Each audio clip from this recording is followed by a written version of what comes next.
Straight from the heart of Chapel Hill in the 97.9 The Hill WCHL studios from the independent voice of UNC Sports, covering everything from Amos to Zwicker. This is Inside Carolina Live. And now the hosts of Inside Carolina Live, Tommy Ashley and Joey Powell. Welcome in to Inside Carolina Live, Saturday, January 28th. I'm Tommy Ashley, that's Joey Powell, the Dancing Panda, Nia Satterfield Brown, and AJ on the... Look, I got to give you props, AJ. I don't know about the young kids today, but that kind of music gets me ready to go. I can't think of why I played it. They opened with that song at High Point. At Ziggy's in High Point, I took my son to the concert. First concert he's ever been to, first song he's ever heard live. It has sentimental value. First song he ever heard live? Yeah. How old was he? 17. Kids don't go to concerts these days anymore. I went to concerts. Okay, we'll debate it. We'll talk about that on the IC Live Takeover segment. But yeah, I mean, I went to concerts since I was 5 years old. It explains a lot. It does, actually. Yeah. Saw a Kiss concert in 1976. I'm just imagining Tommy's first concert being like a bunch of hay bales strewn around out in the field. In a barn.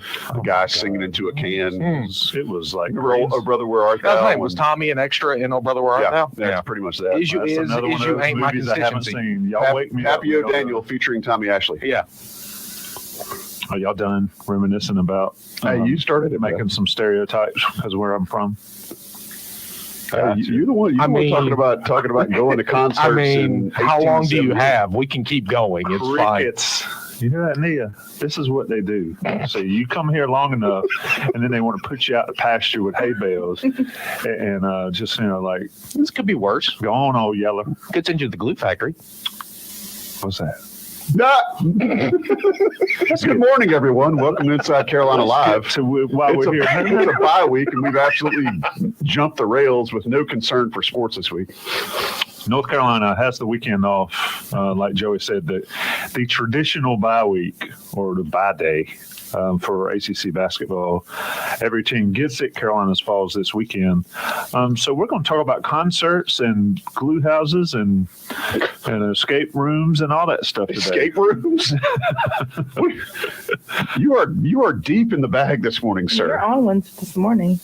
This second cup of coffee today. Just a second. We got some good news yesterday. I must give my youngest son props. He will be a Tar Heel. So they Exciting. I know where my money goes for the next 4 years. So The beautiful part is, for the next 6 or 8. you've got to really tip your cap to Mrs. Ashley.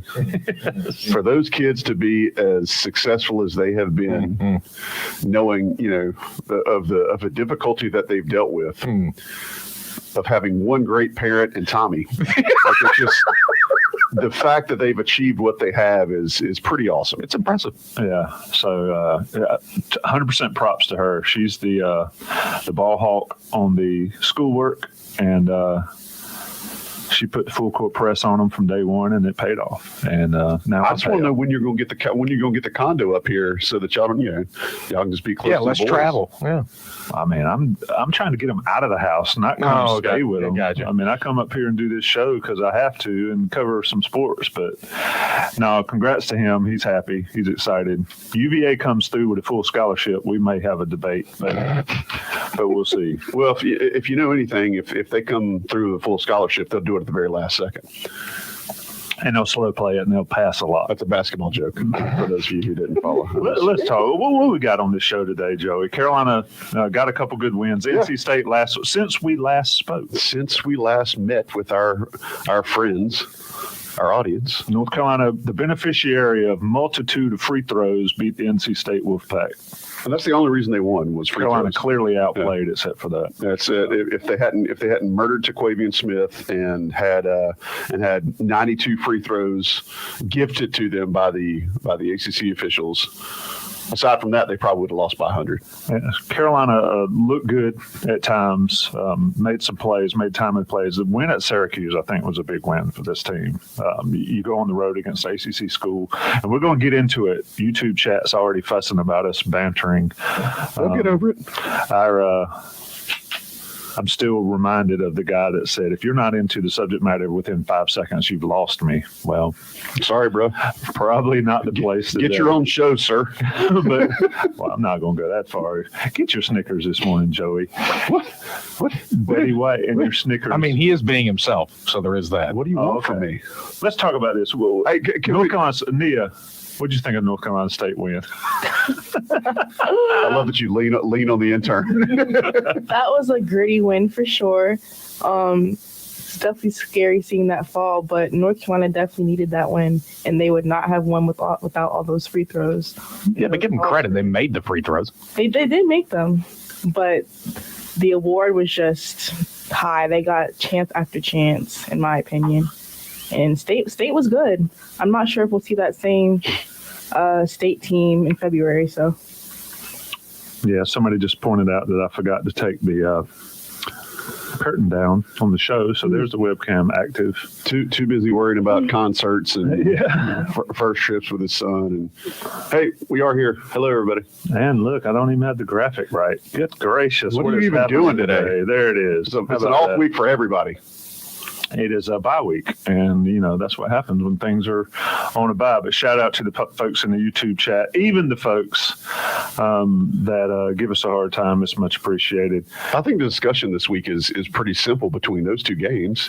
I think North Carolina found some toughness physically with R.J. Davis's face, but I think they found some toughness. I mean, there was. Playing against Syracuse is always difficult because it's a different defense that you see any other time of the season. Playing against NC State is different because they actually play defense this year. NC State loves to get up in you. They love to they love to kind of give you some full court action on defense. And that's not something you've typically seen out of them, but it has been what Kevin Keatts is known for. But you saw North Carolina get in two very physical games and come out victorious. And one of those is on the road. I think there's some toughness that might be evolving from this squad. And I don't think it's just from the starters. I think, for as much bemoaning and questions that folks have had about Hubert Davis's substitution patterns, I think what you're seeing is every guy on that bench is getting exposure at different times to different situations, and Hubert's riding with them. And he really is becoming kind of a maker of that mantra of his of, I don't know when you're going to get your opportunity, but you're going to get it. And he's really taken that to heart. So we've got guys who are getting thrown in this past week against Syracuse. It was Tyler Nickel. Guys that are getting huge minutes out of the blue based on his feel, based on the opponent, based on who's playing well. I think this week was about North Carolina getting tough and then hopefully getting some rest and getting healed up and having certain point guards' faces reduce their swelling, that kind of stuff. That was a heck of a hit. Dude, he got rocked twice, 2 elbows in one movement. Yeah, and he being the smallest guy in the court too. I mean, that was just. Yeah, he's tough. Can we talk more about Tommy getting mad while that happened? I want to hear about that. It just makes me mad to see, and this is just a thing, but there's a couple things you don't do to a person, right? And this is my opinion. You never spit on somebody, which gets me fired up, but you never hit them in the face. Yeah. And if we're in a fight, that's a different matter. But for whatever reason, when I see somebody take a shot like that in the face, it just gets me fired up.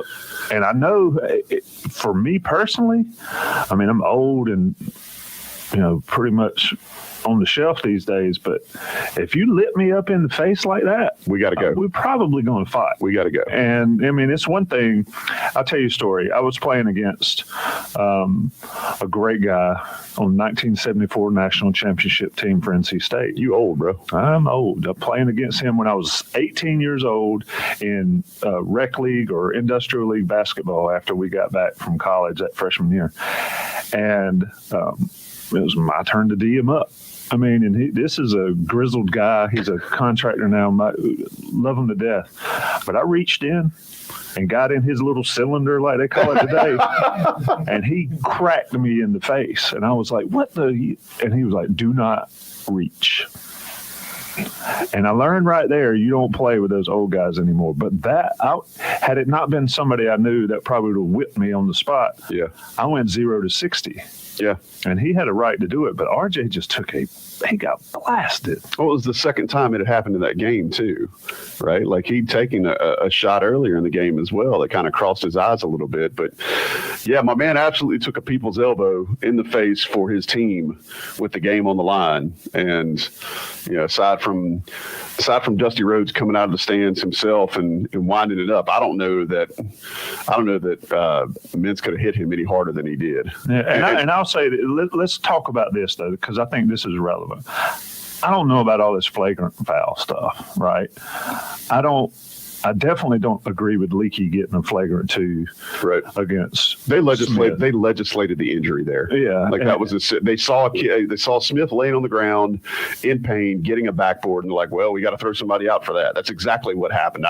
With no insight, I can look at that and tell you exactly what the refs did. Oh, Kevin Keaton said it was basketball play as well. I mean, he didn't agree with the call either. So yeah, I mean and even to some extent.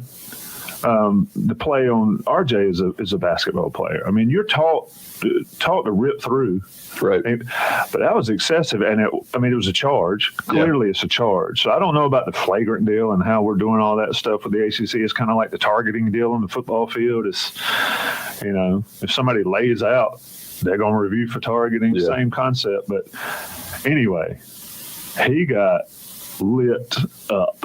Well, again, and it was 2 elbows. I mean, when you come through, you caught him with the first and the second. That's where, man, you combine that with him being out of control. I'll be honest. I think the charge needs to be taken out of college ball. I'm so over it. I said that. Don't call charges on anything. It's just referees don't know what it is. They can't explain it to you. They just randomly call it. It's allowing referees to break up the flow of the game. It's allowing guys like Theodore Valentine to, enforce his antics into a college basketball game. You can call player control fouls, but the charge is absolutely rewarding guys for not playing defense. And I'm over it. I'm just freaking over it. Yeah, I don't like the charge. And even, all right, we're going to put this semicircle under the basket to help how we officiate. Y'all can't even get that right. Is that even a thing anymore? Who knows? But it's just, all I know is that at least 3 or 4 times again, and I mean in every ACC game that I've seen this year. It's not just North Carolina. It's not just against a team that wears red from Raleigh. It's in every game. The officials have been brutal, and now they want to go back and look at the monitor for everything. And every single game takes 2 hours and change because they want to, there's no consistency from game to game. There's no consistency from half to half. There's no consistency from segment to segment, play to play. It's what is and is not a foul. Right. So I don't know how you expect these college players to adjust and play and keep any sort of rhythm. But it just the charges have become it's a nuisance, man. It's an absolute nuisance. And that's why I said during that NC State game, I liked how NC State played. They manned up and played. They were aggressive. Yeah, and DJ but you foul. Yeah, I mean they fouled, sure, but they weren't trying to draw. They weren't flopping. Those type fouls, and I respect that. I mean, I don't understand how they want to argue about the foul discrepancy and all that stuff, but that is what it is. These officials have a ridiculous job. I mean, look, they are put in a bad spot. Now, some of them deserve what they get, but most of them, they're put in a bad spot legislating some dumb rules. And you could eliminate a ton of it. Like you mentioned, the circle, the arc under the basket. That was supposed to legislate that kind of mess out of it, and yet it still happens all the time. And they have to deal with those calls. But consistency is one thing. And I just think if you get rid of certain aspects that have to be legislated during a game, you make it easier.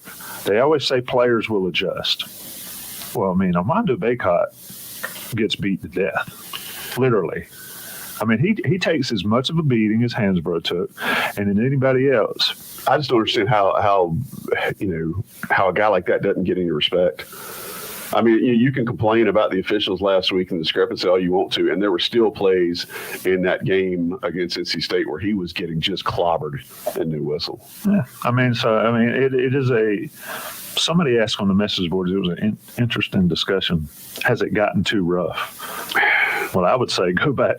Go back and watch the Big East in the late 80s. Yeah, I mean, that was some brutal stuff. But it was what it was, right? You knew what you were getting. It wasn't like, okay, we're going to get the bang on each other in the first half. That's the problem. And then in the second half, we're going to call everything. Because we got to even everything up, and we got to make sure that, that everybody knows who the officials are today.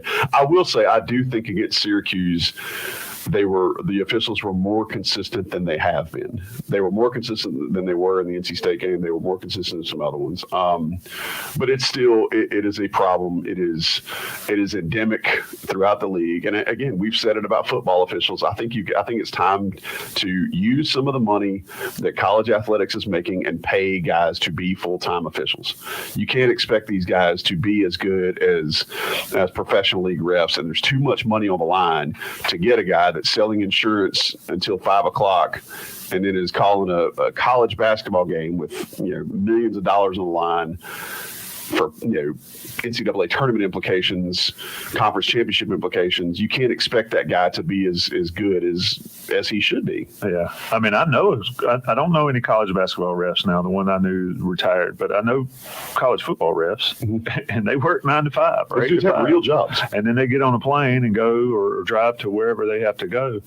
And so you're right. We talked about the money. And they get on a plane and go or drive. A good segue is that Greg Barnes and I talked on the Next Level this past week about the money in college athletics and in Carolina athletics particularly. There's money there. Absolutely. To have full-time officials, period. And the money that is spent on some of the most ridiculous things by all schools and the conferences, you could pay college officials. Yeah. And I think you just have to at this point. And then when you have guys that are outside of the norm, missed call, whatever, but you got guys that are just stinking it up, then there's some repercussions. But you're going to come at me and yell at me when I've just worked 40 hours a week and now I got to go call a game. I mean, there's no there when you deal with it. There's no repercussions for these guys. And so it just seems so simple to me, It just seems it's like a simple cure. Pay college officials, and then they have a standard to meet. They don't meet the standard. They're fired. You pulled a check, cut them loose. And it's not that we're trying to find ways to fire guys. Like I know that there's a certain element of fandom that everybody wants a coach fired, everybody wants somebody fired. It's not even that. It's just there's too much money on the line in college sports to have guys that are part-time officials. There's like you said, Tommy. There's no repercussions. There's nothing to kind of keep them in line. There's nothing to uphold a standard of officiating to keep things steady. All right, let's hit a break. We got a big show today, y'all. Bye week, great, but there is no bye week for this show, despite what Tommy tried to make you think earlier. We're gonna have Adam Smith next segment. Tommy assures me he's not going to insult Adam's children in the next segment. So we're gonna have Adam Smith. Wow. We're gonna talk about his article, and he's got some insight on Caleb Love breaking out of his shooting slump and working with Coach Jeff Lebo. We're gonna have Freddie Kiger, who is basically the historian emeritus of North Carolina basketball. If you've never heard Freddie speak, or if you've never sat in on one of his classes, the guy has absolutely forgotten more Carolina basketball history than most of us will ever know. So we're going to talk to him about Armando Bacot's place in history and some other statistical, storylines out of this squad. We'll have Greg Barnes jump in at the top of the second hour. We'll talk a little bit about the football staff, talk a little bit about finances and UNC's athletics budget totals. Again, it may sound you're like, I don't want to talk about money, but Greg's got a really good take on it, and we'll talk with him about that in the second hour. Of course, we'll always have a takeover segment where you can win $50 in Johnny T-shirt goodness. So be sure to stick around. It's going to be a great show today. We appreciate you being with us. Shout out to everybody who's listening. Shout out to everybody who's in the YouTube chat right now, watching us on the YouTube interwebs there. We're happy to see you guys. Thank y'all. We'll be right back. You're listening to Inside Carolina Live on 97.9 The Hill, WCHL. This is George Lynch, and you're listening to Inside Carolina Live at 97.9 The Hill. Hello, friends. This is Erin Matson. Chapel Hill Tire offers full-service auto repair for all domestic and import models. So let them be your partner for family road trips or taking the kids to the games. And to make your experience painless, they continue to offer free pickup and delivery service. Just visit thechapelhilltire.com appointment scheduler and choose pickup and delivery. Now serving the Triangle with 10 locations, Chapel Hill Tire wants to make you drive happy. The Casual Pint is your place for craft beer. Choose among 35 rotating taps. With a wide variety of styles, there's something for everyone. What's your favorite style? Don't quite know? Sample before you select your pint or try a flight today. Wanting to take beer to go? Choose from 200 plus beers in their cooler to create your mix of six or fill a crowler or growler from the tap wall. All at the Casual Pint, 201 South Elliott Road, Chapel Hill. This is Hubert Davis, head coach of the Tar Heels. We are excited to see you at the Smith Center again this season, so don't forget to make reservations for you, your family, and friends at the new Sheraton, Chapel Hill, where so many Tar Heel alumni and fans stay for home games and other special visits. The new Sheraton has been completely renovated with all the amenities you need to fully enjoy your time here. Go to SheratonChapelHill.com for our home games and your other reasons to be in Chapel Hill. Thank you, and go Heels. I'm Jennifer Salemson, president of CIMG Residential Mortgage. At CIMG, we're strongly rooted in this community, and I am particularly proud of the role that women have played in CIMG's growth and success over the past 26 years. Our unique local culture differentiates us from our national competitors. At CIMG, we lend where we live. Visit us at CIMGINC.com. Keith Green, an agent for Caldwell Banker, Howard Perry and Walston, uses his background in research in the buying and selling of real estate.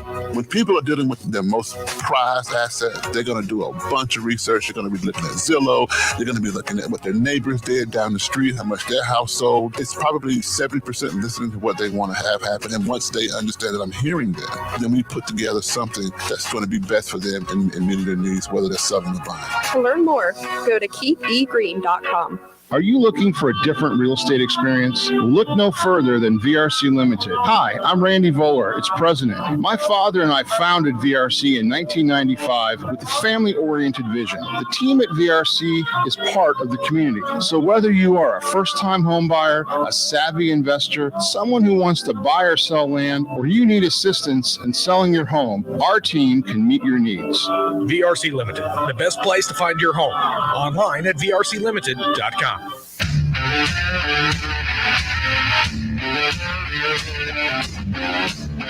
You're listening to Inside Carolina Live with Tommy Ashley and Joey Powell on 97.9 The Hill, WCHL, the flagship station for Tar Heel sports. Well, I can see what they mean when they say that you gave up. You know what I gave up? More bangers. I gave up on fun-sized packets of M&Ms. So I think the point is it's fun size because it's not that many. But when you eat 10 fun size M&Ms, you should have just bought the box. I mean, I get a packet of. Shout out to General Manager of 97.9, Aubrey, for having such a great candy assortment in her office. So I went and grabbed a fun-sized pack of M&Ms. I'm like, hey, this is going to be good, right? Come in here and open it. And there are three M&M. Your definition, Mars, M&M Mars Company, your definition of fun and my definition of fun are two different things. I told you to get the Snickers before we started. 3 M&Ms in a packet. See, the mistake you made was not getting the M&Ms with the peanut in it. Look, man, I got to eat what's in the dish back there, right? I think I prefer peanut M&Ms. Yeah, so. You don't know where the stash is? Peanut butter M&Ms is where. No, I don't know where the stash is. Peanut butter. We can fix that. Why don't you just eat a Reese's cup? You're gonna do that because have you seen apparently they'll put like cheeseburgers and stuff in Reese's cups now? Mm-hmm. What? Potato chips and cheeseburgers and sardines, like they're putting all kinds of stuff in Reese's atrocious. Now. What are you? Are you on the dark web? Dark web. Conspiracy theory. Dark web. All right. Anyway, speaking of dark web, Adam Smith's best articles never make it to InsideCarolina.com. They always end up on the dark web. Adam, how are you, man? I was just thinking back to a girl I used to know. Whoa. That's a song. Go ahead. whose nickname was Fun Size. I thought you were All right. All right, This is shut a the Saturday show. morning All right, show. all right, we're moving on. You got that dump button handy? All right. I'll tell that story later. So, Adam, I want to commend you on your write-up. The sleuthing you did this week, which is, was why you're on the team.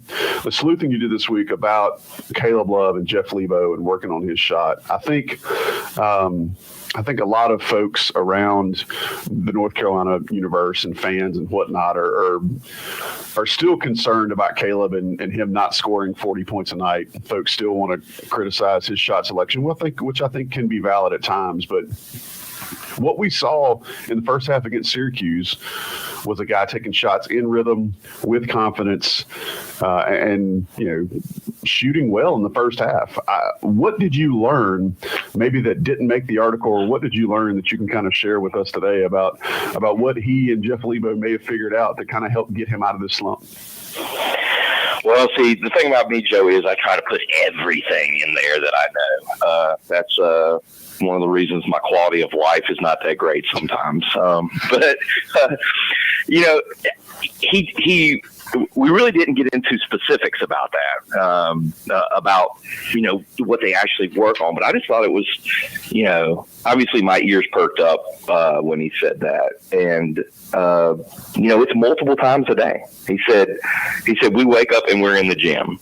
An hour before practice, and we're in the gym together. And then obviously you have practice. So we're talking about, at least 3 times a day they're together, working on stuff and tinkering with that shot. And one thing with Caleb, he has always said, I trust my work. If you have watched, the videos we put on YouTube, if you've listened to any sort of Caleb Love interview the last couple of years, that is his go-to phrase. I trust my work.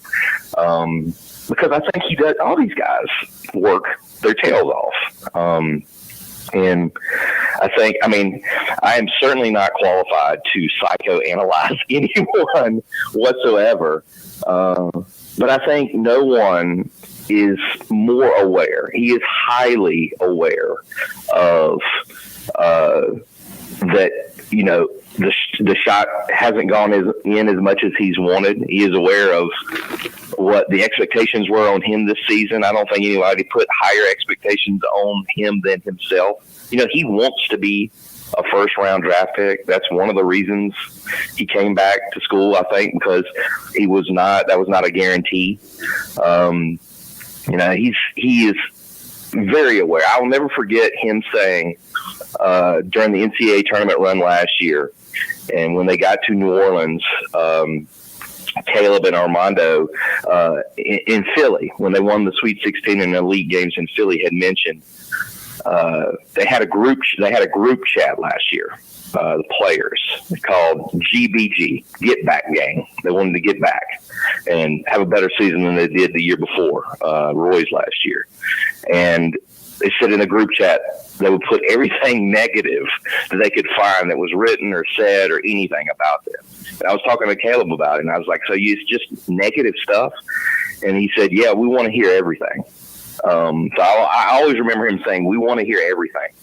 So he's been aware, and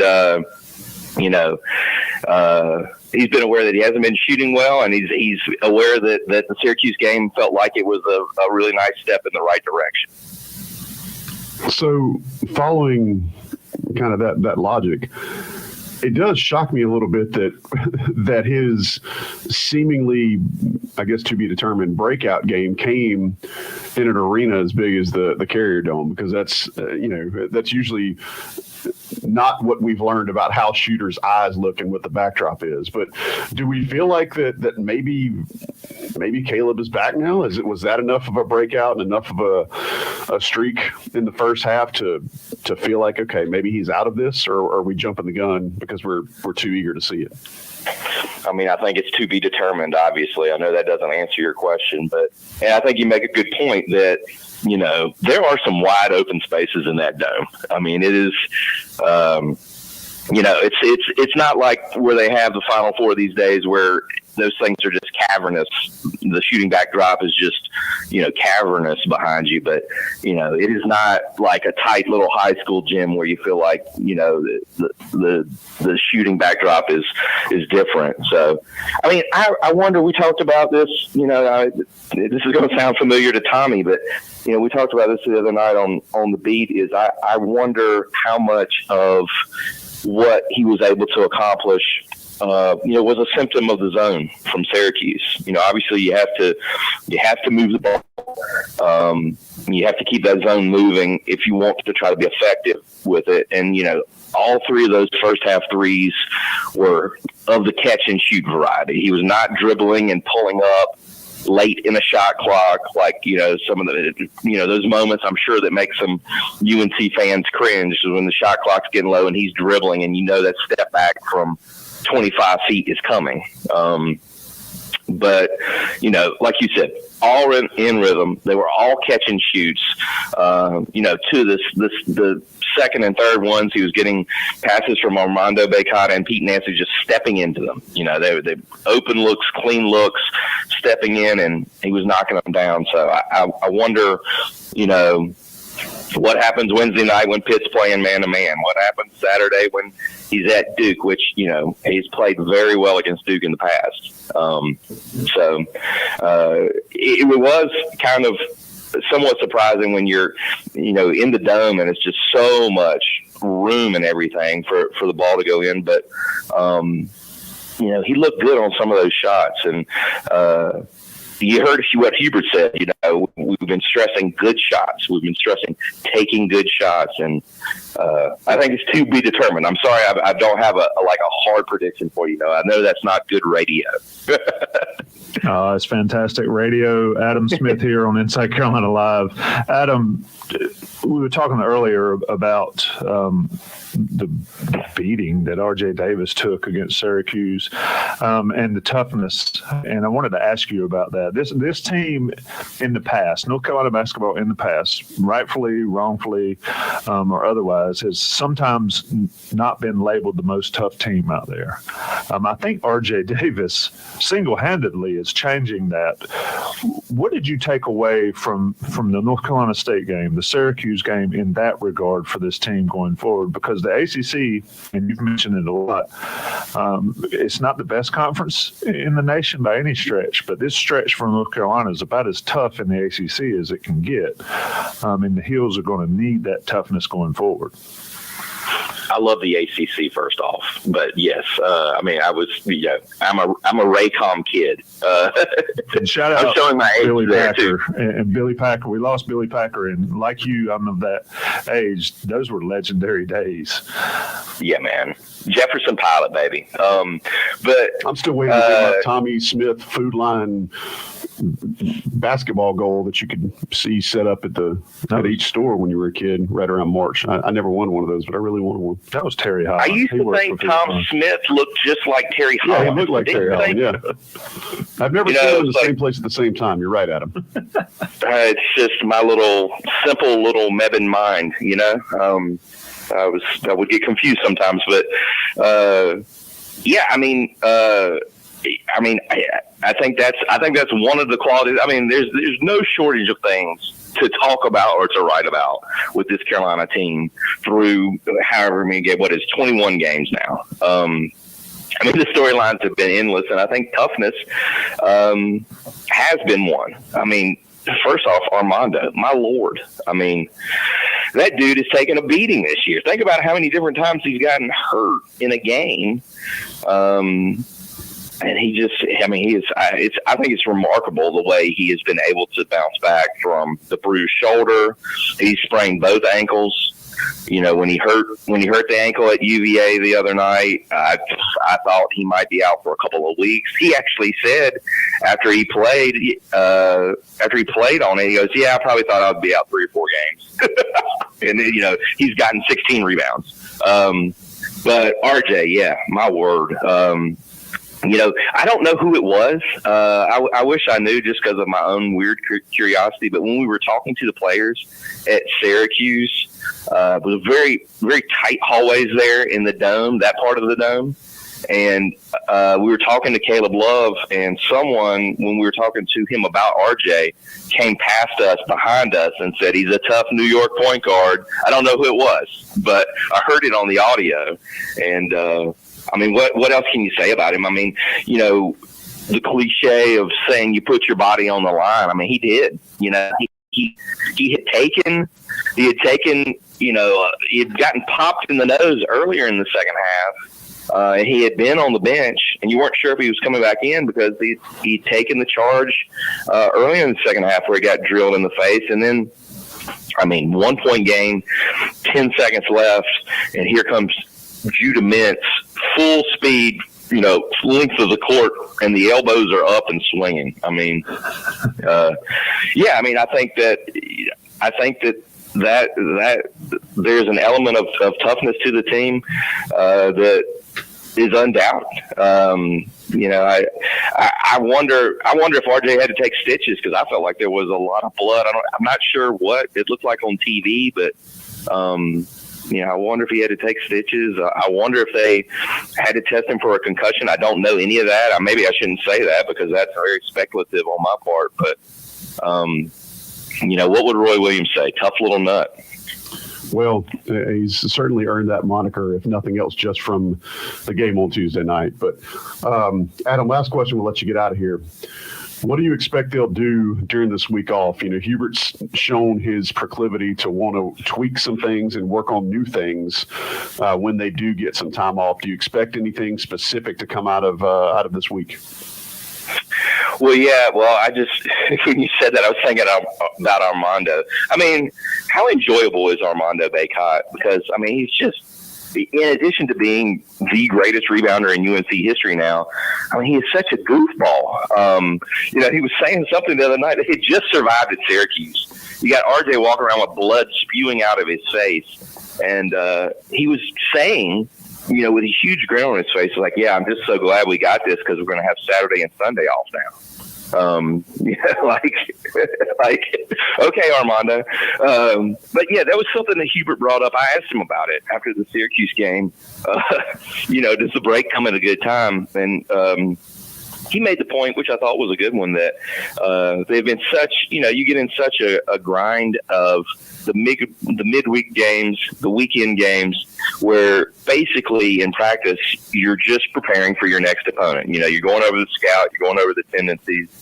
I thought it was interesting when Armando told some of the Syracuse reporters the other night that the tendencies they'd gone over on Mintz was he's a low, you know, he's a capable 3-point shooter, but he's a low 3-point frequency taker. I'm probably not wording it right, but he doesn't take a lot of threes, and he puts his head down. He drives a lot. So I thought that was interesting. But back to what you said, back to what you asked. You know, Hubert was saying he was looking forward to having some time in practice. It's what, 7 days between games for the Tar Heels, to where they could just work on themselves and sort of, you know, do some individual work rather than, hey, we're preparing for the next opponent. So, you know, I think that's one thing where you sort of treat it, you know, we alluded to it, Tommy and Ross and I have alluded to it, you know, it's almost like a bye week in football. So, you know, where you can kind of get in and do a self-scout and get into some individual work. And I'll be interested to see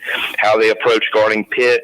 You know, after Jamarius Burton put 31 on them at Pitt on December 30th, I'll be interested to see what they come up with there, because they're going to come up with something.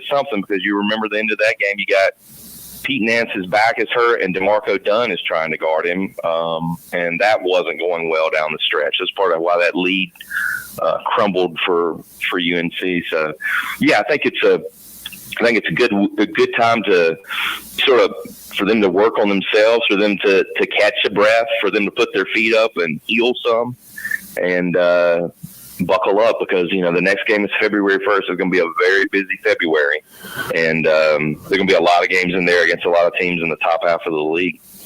Well, Adam, we appreciate it, man. You always bring us up when you jump on the show. So thank you for doing that. Enjoy your bye week, and we'll hear from you again on Wednesday evening. Sounds great. Always good to talk to you guys. All right. So See you Monday. Adam Smith. Yep. Appreciate him being a part of Inside Carolina Live. We'll be right back with the venerable Freddie Kiger. You're listening to 97.9 The Hill, WCHL. Hey, it's Trey Boston, and you're listening to Inside Carolina Live. It's time for the Carolina Players Spotlight, presented by the Lumina Theater, supporting the student athletes from your hometown team on your hometown radio station. Licky Black, small forward from Concord, North Carolina, UNC men's basketball. My favorite part about life in Chapel Hill, I love it here. I love the people, the places. I love going to the movies. I love the food. You have to try the Lockdown Leaky Chicken Tenders. Creed's my favorite movie because Michael B. Jordan just keeps getting back up every time he gets knocked down. My favorite song right now is probably Top Sound by NBA Youngboy. The Carolina Players Spotlight is presented by the Lumina Theater in Southern Village. Come visit the Lumina, Chapel Hill's neighborhood theater. Movies are just better there. Find more Carolina Players Spotlights on the homepage of chapelboro.com and by listening to 97.9 The Hill, your flagship station for Tar Heel sports. Go Heels! Thank you, Lumina Theater. For over 20 years, there's been no better place online for the Tar Heel sports community than Inside Carolina. Exclusive recruiting information, in-depth team analysis, insightful podcasts. There's nowhere else that you'll find the level of daily content about the Tar Heels than InsideCarolina.com. Join the best community for Tar Heel sports around. The Tar Heels are your hometown team, and Inside Carolina is your hometown site for Tar Heel sports. This is Greg Overbeck from the Chapel Hill Restaurant Group. Let's get one thing out of the way. It only takes about 20 minutes to get to the RTP. I'm telling you this because there are 3 great restaurants a very short ride away from Chapel Hill at exit 282 off I-40. Mez Contemporary Mexican, Page Road Grill, and Lulu Bang Bang. Whether you'd like a classic margarita and the best guacamole you've ever tasted, shrimp and grits with one of 20 local beers on tap, or crafted Asian street food from a nationally recognized chef, we're here for you. Go to chapelhillrestaurantgroup.com for more details. Emerge Pediatric Therapy wants to take a minute for moms and dads. At Emerge Pediatric Therapy, their mission is to enhance the lives of the children they serve and the families who love them by providing a fun, nurturing, and supportive therapeutic environment. When a child is struggling, the typical response is to put extra focus and attention on that area of weakness. At Emerge Pediatric Therapy, we believe in a strengths-based approach that respects a child's neurodiversity. Rather than asking them to do something hard and unmotivating for an arbitrary reward, therapy sessions at Emerge are play-based with activities that are both motivating and meaningful to your child. This approach allows us to celebrate and build upon strengths that your child has in order to improve their weaknesses and overall function. Take a Minute for Moms and Dads has been made possible by Emerge Pediatric Therapy, creating confident kids through customized therapy with offices in Carborough, Durham, and Cary. Online at emergepediatrictherapy.com. You're listening to Inside Carolina Live with Tommy Ashley and Joey Powell on 97.9 The Hill, WCHL, the flagship station for Tar Heel sports. As I walk through the valley of the shadow of death, I take a look at my life and realize there's nothing left. Because I've been blasting and laughing so long that even my mama thinks that my mind is gone. But I ain't never crossed a man. Sorry, I was feeling Coolio there for a second, man. R.I.P. Coolio. Something else that has probably not been lost on North Carolina fans was the timeliness with which Armando Bacot broke 2 major records in North Carolina's books last week. And when you start talking about history of North Carolina basketball, you can't really have that conversation without involving the man that we're bringing on right now. Freddie Kiger, Carolina basketball historian, emeritus, all-around good guy, and man about town. Freddie, how are you? I am great. You're very kind to be so kind with such words and to invite me to share some time with you guys. Well, you're going to make us smarter. And any time that I've ever spoken to you before, you've always found nuggets of things that I didn't know ahead of time. So as somebody who likes to be around people smarter than me, this is a great feeling for us this morning. Freddie, I want to start with asking you, you've seen a lot of Carolina basketball, and historically speaking, where does Armando Bacot fit? We know he's at the top of the rebound list. We know he's at the top of the double-double list, but man, that's starting to talk about some pretty rare air, right? Oh, there's no question. I mean, we're talking about some very rare air. But, when I try to get my head and my thoughts around where Armando's role and where his accomplishments have been in Carolina basketball, I guess I break it down in scoring and rebounding. Part of the roles, of course, as a big man in a Carolina basketball system where there has been a tremendous number of fantastic big men.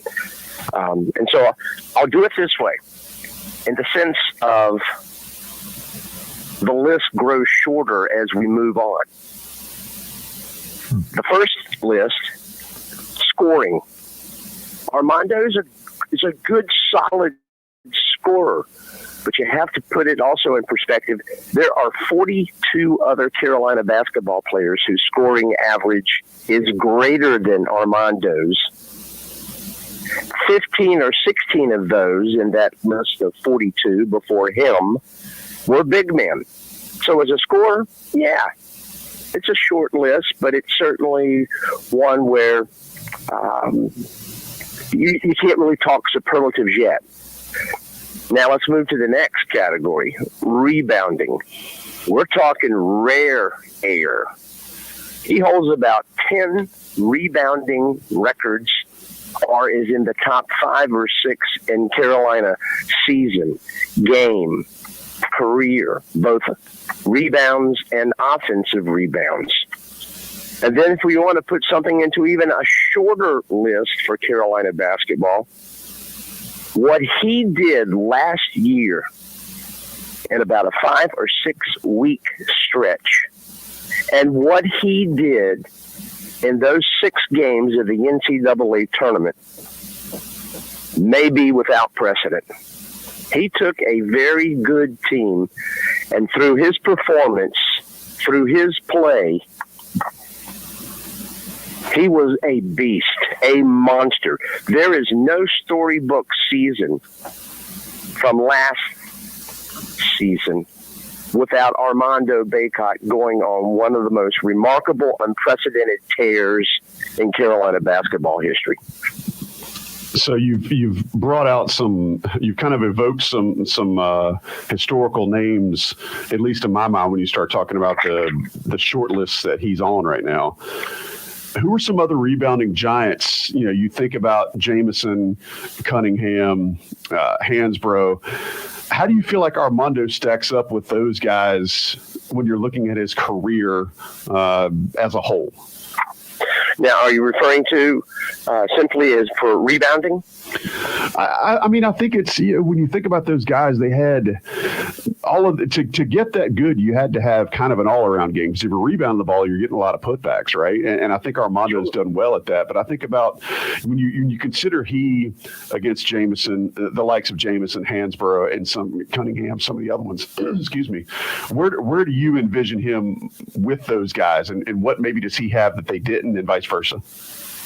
Well, he has the ability to get down low and create he anticipates angles and shots and what have you, so he's in a position to get rebounds.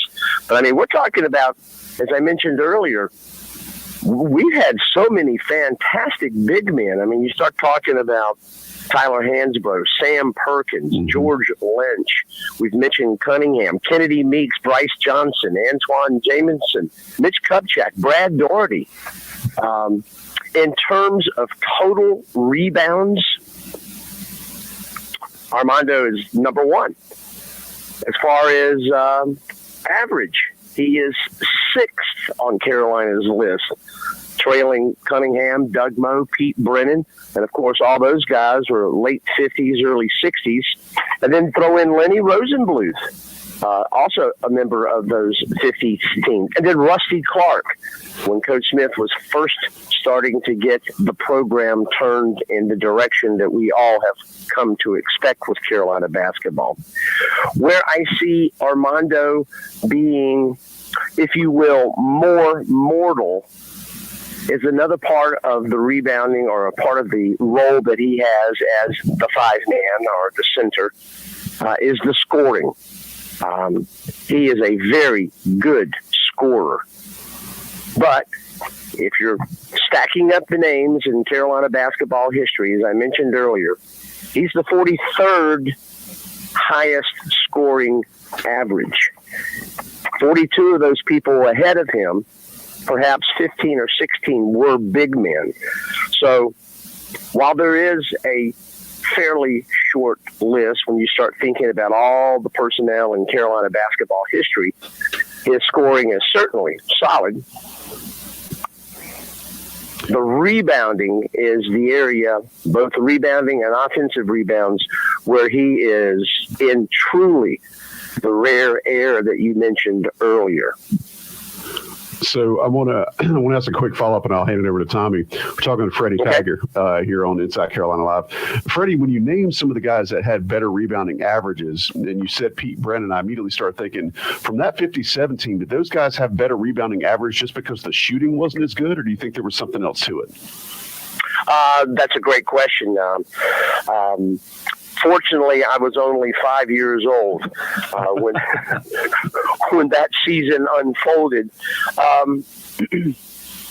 So I can't really truly attest to whether the shooting, field goal shooting, was better or worse per se. But part of that was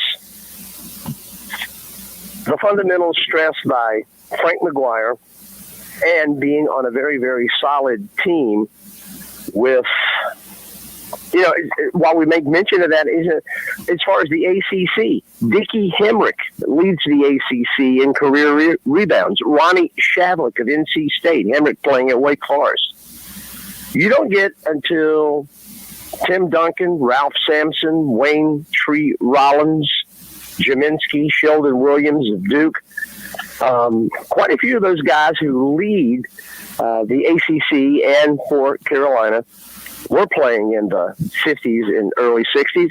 And I can't attest to whether or not it was poorer shooting or what have you. Or, you know what? The game was a different game. It was more a half-court game than it is today in the NBA-style run and put it up. But you got me as far as whether or not it was just poorer shooting or not. Freddie, Tommy Ashley here, and like Joey said, hey, Tommy. How you doing today? We appreciate. Hey, every day is good, man. Yeah, like we always say, every day above ground's a good one. Hey, it's all good, man. Here we are. For folks listening, Freddie joined me for a Larry Miller interview. Yeah, I guess a couple years ago now. Folks need to check that out. But let me ask you about the 1993 National Championship team, Freddie. We had George Lynch here in studio last week, and I think he's one of the most underrated Tar Heels ever. When you think about what he was able to accomplish. But can you put some semblance of what that 93 team was to you, and then also how it was for Coach Smith to get his second national championship there? Well, there is no question, and Eric Montross and those guys would be the first to say something about it, Derek Phelps and all those guys. Much like Armando's performance last season put that Carolina team in positions to have a storybook finish, George Lynch in 1992-93 was a giant among men, not only in his performance, but he was that coach on the floor. He was that whip that was going to, if need be, get in your face and tell you what you need to do, what you should have done, because he had fire in his belly to want to win. And there is no question that with that championship, a lot of those players felt a fantastic degree of satisfaction to be able to give Coach Smith that national championship. If you recall, many people about that time of with the rise of Mike Krzyzewski over in Duke, there were some people who were starting to have in the back of their heads and maybe voice to friends around coffee urns in the morning that maybe the game is passing him by. Maybe the game is passing Coach Smith by.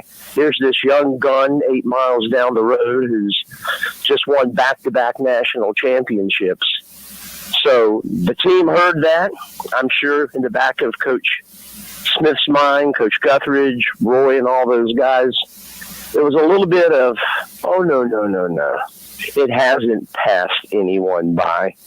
It was vindication for the continuation of a fantastic coaching career and putting together a team that had the ability to have great expectations and to see them come to fruition.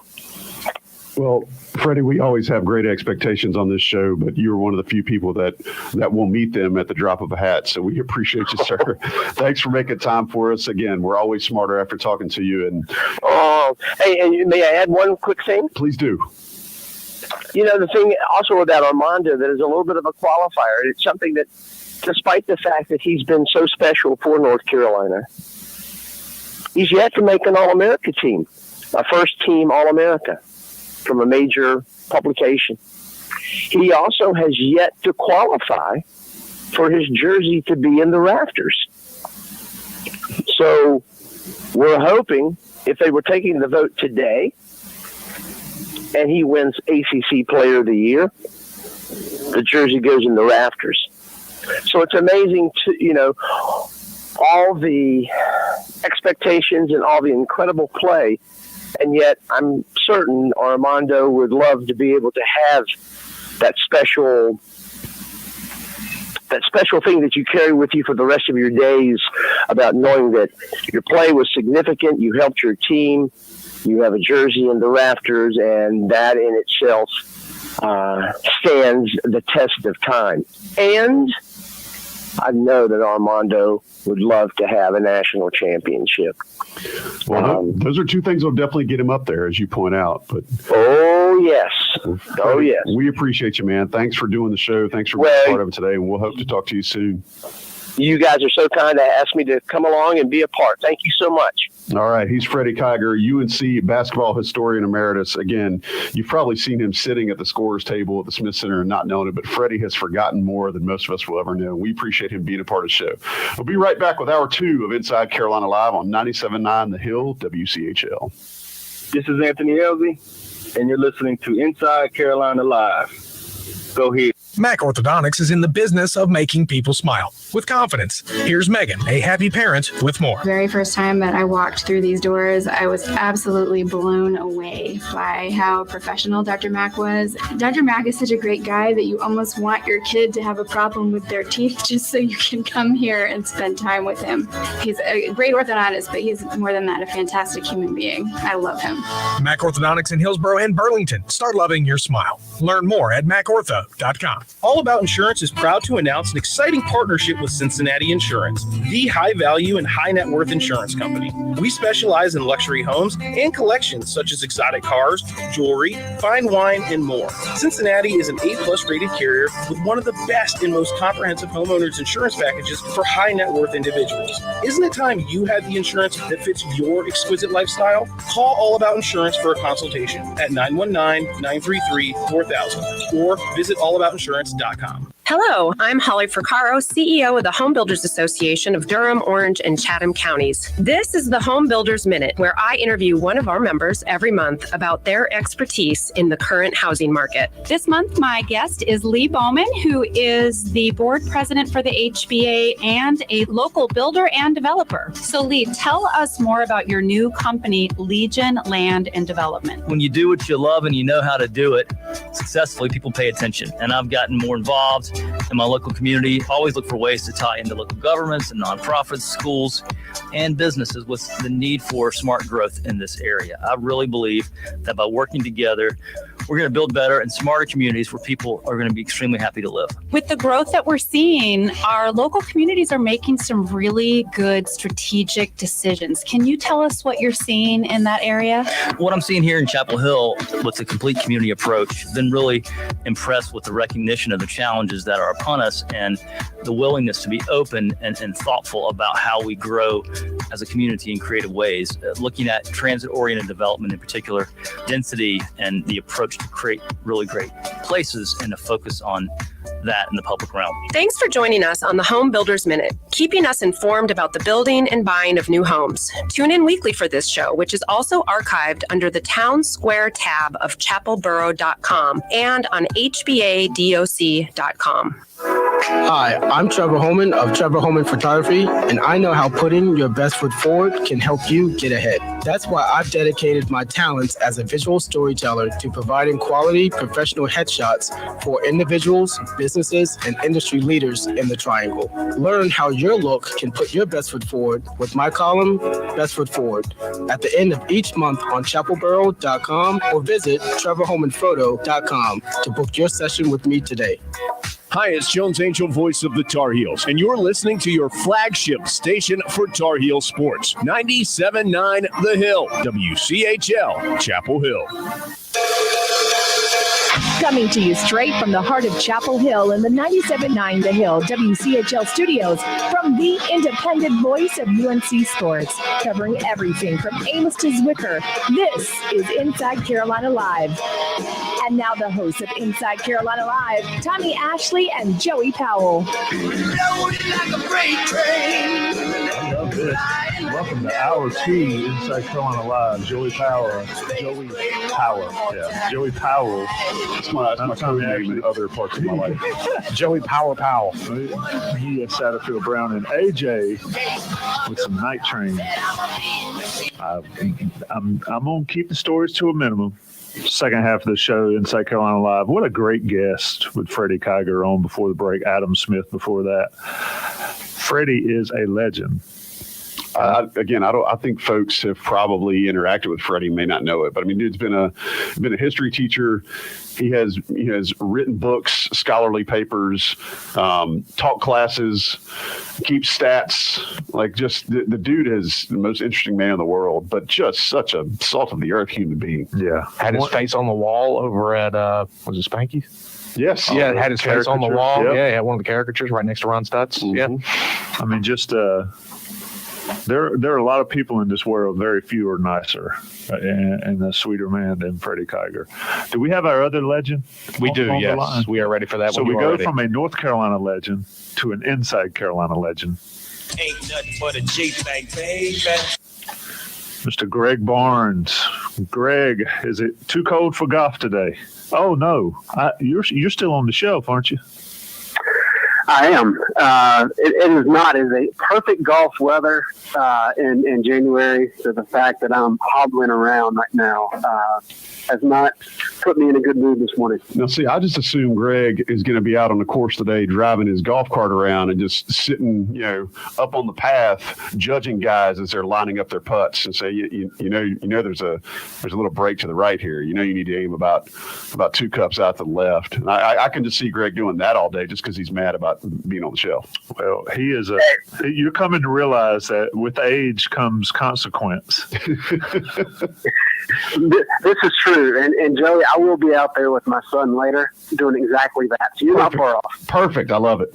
All right. I've got a question. Quick question from TikTok. $1 million to make a 10-foot putt, $5 million to chip in, $100 million to get a hole in one. You get 100 chances at the longer shots, or you can't play golf again. Would you take those bets? 100 shots to make a 10-footer? No, you get 100 shots for a hole in one option. You only get one 10-footer. And it's like 50 shots for the chip in, from 70 or 80 yards. But if you don't get it done, you cannot play golf again. Probably not. The pros make less than 50% of their 10-footers. and I'm certainly nowhere close to a pro. So I'm probably going to have to pass on that one. Whew. If Greg Barnes passed on a golf challenge, it must be difficult. I'm thinking I'll take it because I don't play anyway. Anyway, let's get to the point. Greg, on Monday, we'll be introduced to Carolina's new cornerbacks coach, but not introduced to what the fan base has desperately cried out for, and that is a new defensive line coach. Are we set here with this football coaching staff? I know you're not drilling down every single day. Are we set, and are you surprised at the changes or lack thereof that Mack Brown's made? It seems like we are set, and the fact that North Carolina, as you mentioned, is having a press conference to introduce the new coach as well as some of the transfers that come in, that would seem to kind of put a bow on the staff for next year. Of course, anything can change. We know, Stacey Searles, for example, former offensive line coach, he left like the week before spring practice started a couple years ago. So there's still always the potential for more movement. It is a difficult situation. I mean, there's no doubt that Tim Cross brings a lot of value. When Mitch Mason had some of his health issues with his nerve disorder a couple of years ago, he's such a critical part of the program. And with him not being able to be around the students quite as much, Tim Cross really kind of stepped into that role. So there's a lot of value there. And the other part of it, too, is, this is a young head coach who hadn't been around the block. I think there'd be opportunity for more criticism. But we know that Mack Brown is a Hall of Famer. We know that he's won a national championship and that he's won so many games throughout his tenure. And so, I think Mack has proven he knows what he's doing. Now, does that mean it's going to make the fan base happy? No, of course not. But as we've discussed over the years, Tommy, the defensive line play has been lacking. Mack has said as such. He's really stressed the importance of establishing a pass rush for each of the past 3 years. It has gotten worse each year, not better. And then we also know there's been some issues on the back end, which was taken care of when Dre Bly and Carolina parted ways. And I think the key thing to say here is that Gene Chizik, as defensive coordinator, there was a lot of history with Gene and Mack. Mack fully trusts Gene's decision. And so don't think for a minute that this is just Mack saying, hey, I think we should keep Tim Cross. This is Gene Chizik being a big part of that discussion. So if Gene Chizik and Mack Brown both still have faith with what's taking place in the defensive line room, I think that's a pretty good indication that there's reason for optimism moving forward, even though, as you say, that the fan base is not really happy with it at the moment. So I want to ask, how does Mack sell that as we go into spring practice? Because again, it's not that fans just wanted somebody fired. It's not that people just want to complain, but statistically, that was just one of the biggest underachieving parts of last season. And it has been for the last couple of years, specifically relative to recruiting rankings, the amount of hubbub surrounding certain players when they arrived or when they committed and arrived in North Carolina. Does Mack have to sell that to the fan base? And if so, how does he do it? I think honesty is the best policy. And I really think that's the primary talking point this offseason. One of the things I think that kind of rankled the fan base last fall is Mack's willingness to kind of defend the defense while being hard on the offense. And when you look at the stats, people are like, wait a minute, what's going on here? Like, Carolina's won 9 games because of the offense. They kind of drug the defense along. And I think you have to kind of move past that, and you have to be able to say, look, what transpired last year is not acceptable. If we want to seriously consider for an ACC title and maybe beyond, if we want to be part of that conversation, not only does the offense have to be good, the defense has to be just as good. The College Football Playoff Committee, they stress pretty much every single week when they get into the rankings the importance of balance. And what that means is your offense needs to be really good and your defense needs to be really good. And that was not the case for North Carolina last year. The offense was top 25. The defense was one of the worst in the Power 5. That can't continue. And so I think conversations like that of saying, we understand this is an issue. We have brought in more players. We've changed the position coach. We've talked about how we're going to adjust the scheme a little bit. These are things that we're going to do to make sure this defense gets better. What you don't want to see is deflection, and then the possibility of Max saying, "Hey, well, look, we're going to try to get pass rush better this year." No, pass rush has to be better. The trying part of it has got to be in the past. It has to happen this year. And I think if he's firm in communicating like that, I think the fan base will be happy at least until we get to the season where we can see actually how things play out. Hey, Greg, Nia Satterfield Brown here. Just wanted to ask, you're talking about all these personnel changes happening in the past couple of weeks. Do you truly think that North Carolina's results will change over in this offseason and in the next season with the changes of personnel, with the new D-line coach and all that? Do you think that North Carolina will kind of see a better season? That's a good question, Nia. And I really think with the transfer portal era, where guys can come in and come out without having to sit out. And then you got NIL as part of that as well. I think this is a unique dynamic that's new to college football. And I think the great example to kind of move it away from Chapel Hill is Dabo Swinney. Dabo Swinney has really had this setup of he's bringing guys in that he wants out of the high school ranks. He's going to coach them up. They understand what his culture is, and you can have success that way. Well, now that all these teams can start bringing in transfers and guys can leave if they don't like what you're preaching, it kind of disrupts that fundamental approach that you had. And I think Mac Brown is part of that. Mac's always out-recruited everybody. Has kind of built his culture and had success that way. And so I think this is really the first year where you've seen Mac go out into the transfer portal and bring new guys in. And so the challenge there, of course, is, hey, these are older guys. They've got to fit with our locker room, because if they don't, you're going to have some problems. I think there had to be a change made in the defensive backs room in terms of coaching.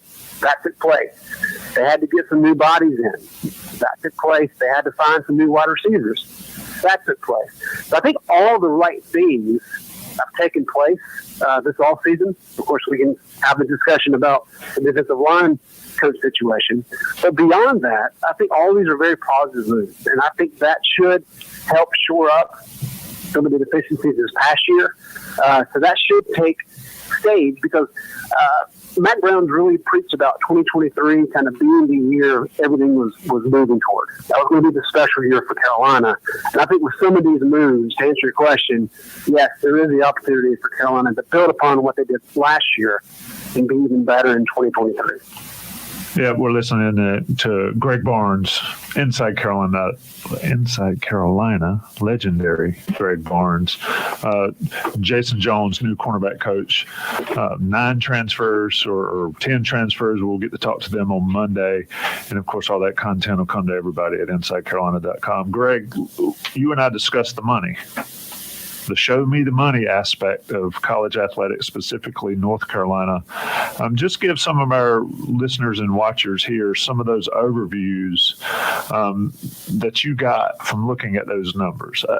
The one, and I said it yesterday when we were talking on the next level, is the conference payout disparity that is getting wider and wider with the SEC and the Big Ten. It's just, it was a pretty stark number to me. But what did you think overall when you were studying those numbers? Yeah, we could have an hour-long show just on this, Tommy, but some quick points here. North Carolina brought in $122 million in revenue for the athletic department in the 2021-22 year. That is a record amount, so that's a positive. The negative there is that the $120 million in expenses is also a record. That just kind of speaks to the ever-escalating costs involved. And here's something that's a little troubling: is that Carolina had a record amount, the $122 million in revenue. Alabama had 180. God, did I see that Ohio State had 250? I read that on social media. I'll see if I can find that while we're talking. So a significant differential there.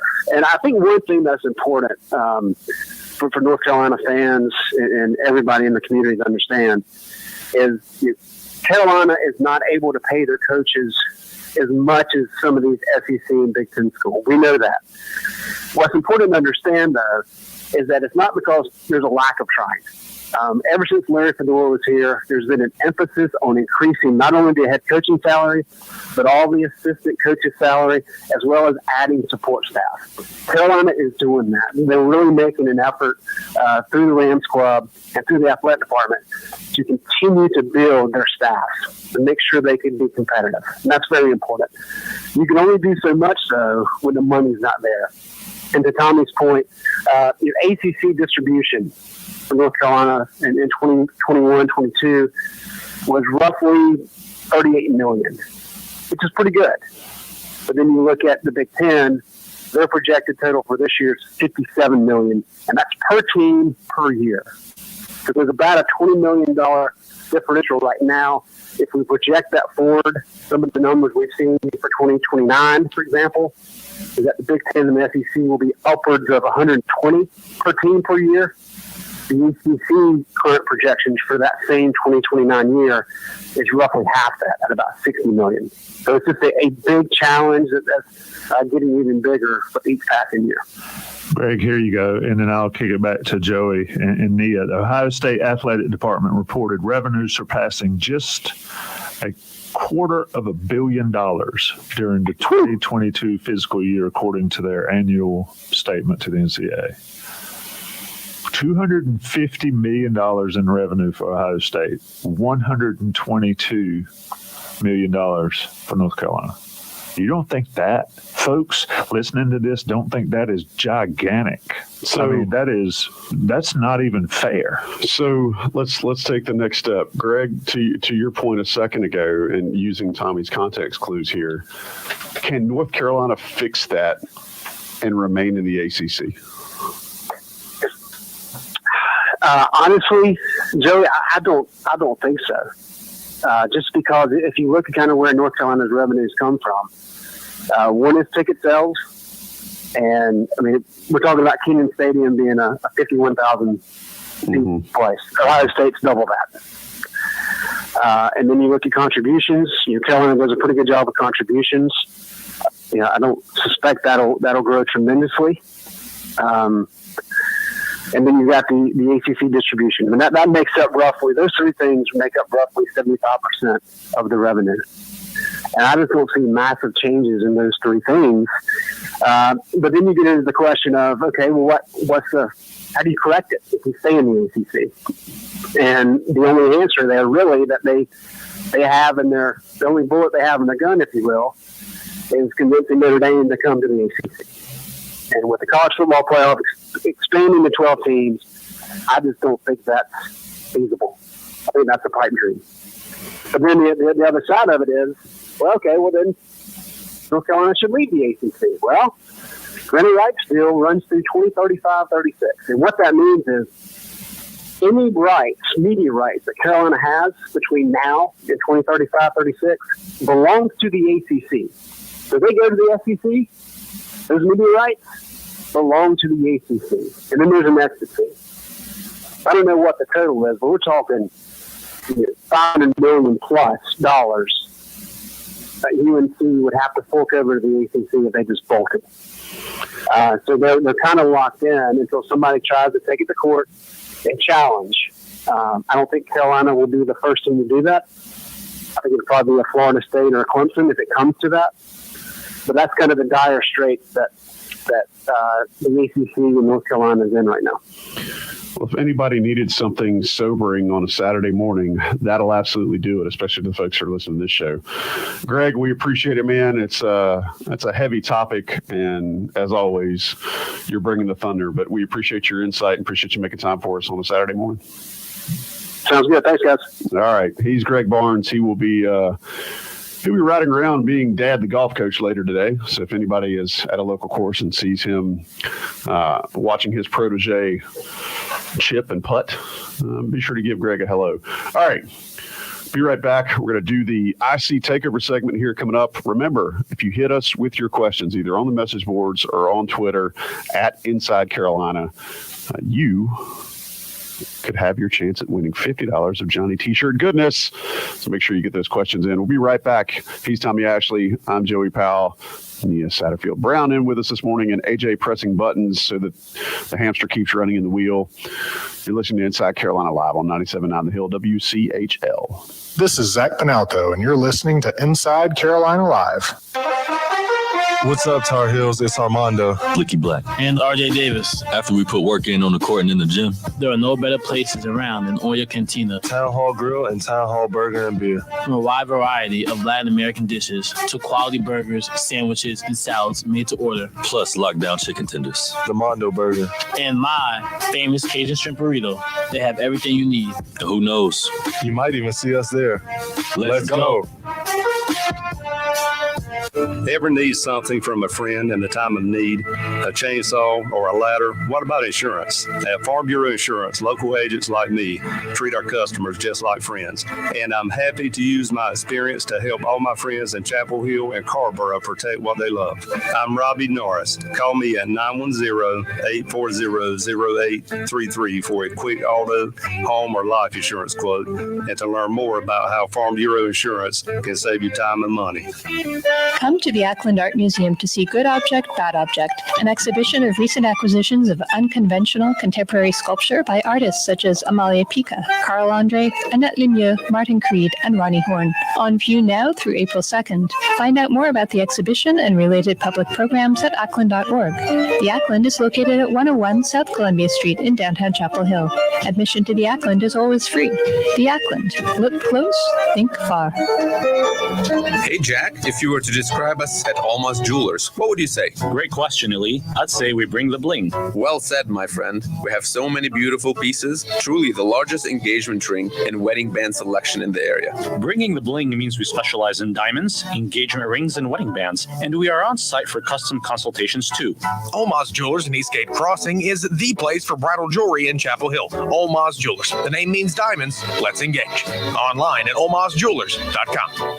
I'm Scott Cummings from Dynamic Electric, where we're ready to take care of all your electrical needs for home or business. We want working with Dynamic Electric to be easy. We strive to provide hassle-free service, quality electrical repairs, and prompt responses. Our experienced electricians are licensed, bonded, and insured. The best part, we're locally owned and operated right down the road in Hillsboro and here to help you. Give us a call to schedule a service visit or discuss your next project. Dynamic Electric. Local, reliable, experience. Online at dynamic-electric.com.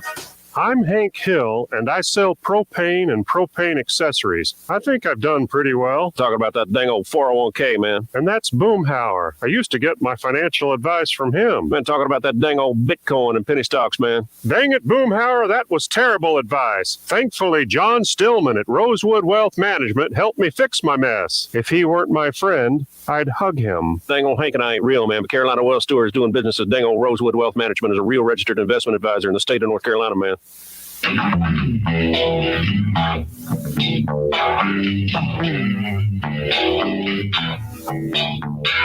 You're listening to Inside Carolina Live with Tommy Ashley and Joey Powell on 97.9 The Hill, WCHL, the flagship station for Tar Heel sports.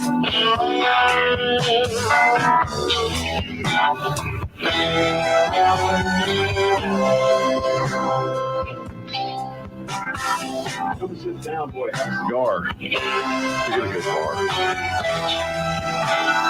Inside Carolina Live. This is our IC Takeover segment where you, the listeners, the fans, the folks that are part of the show, get to ask more questions or get your questions answered. And the best part about it is if you play ball and play it well, we'll hook you up with $50 in goodness from Johnny T-shirt. Tommy, are you going to Johnny T-shirt after the show? 100%. 100%. I always have to. Always have to go by, say hello, support the peeps that support us. It really is part of Tommy's routine. I mean, now, especially since he has 50% more kids attending UNC, it's going to be they're going to actually have to kick you out of there or give you a parking space, one or the other. The question is my better half blown the bank account out already as we're doing this show there? Likely. Magic 8 Ball. Sources say yes. Yes. Well, shout out to Mrs. A, because she's putting in all the work. She deserves to go set some of Tommy's retirement money on fire. All right, let's get to some questions. Nia, you did so well with this last week. We'll allow you to drive us right now. So again, best question, $50 to Johnny T-shirt. We're big fans of theirs. Hit them up, Johnny T-shirt online. If you need a basketball jersey, they got men's and women's basketball jerseys right now. And the women are, did you watch any of that Pittsburgh game? I watched the last part of it. That's all you needed to see. Quite frankly, I thought it was on ACC Network, but it wasn't. It was on ACC Network Extra, at least for me, so I had to get on that. They were boo-boo for about half that game, and then in the fourth quarter, that junior class just started lighting it up, sir. And then I think they went on like a 17-1 run. But the ladies are much different from past seasons of Carolina basketball, and they are fun to watch. They've got some shooters and they got some ball players. So check them out.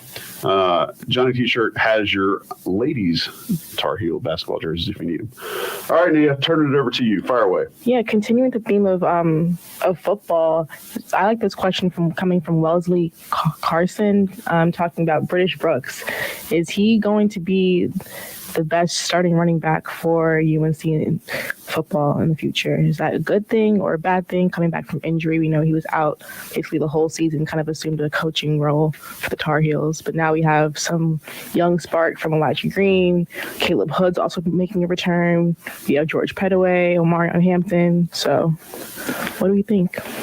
Am I getting this one first? It's all you, sir. Man, baseball one day, basketball the next, football. I'll own it.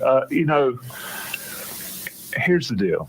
All right, they couldn't settle on a running back this past season. When they did settle on a running back, they lost 4 games after they did that. Now, is that a coincidence? Probably. But the fact of the matter is that nobody really established themselves until Elijah Green did. Now, British Brooks has been a special teams demon forever for a reason. He had guys a lot better than him in front of him in that running back room. He played well against, was it Wofford? Before the NC State game, was it Mercer? Anyway, one of those lesser games there. But then he really got hot against NC State there in that game.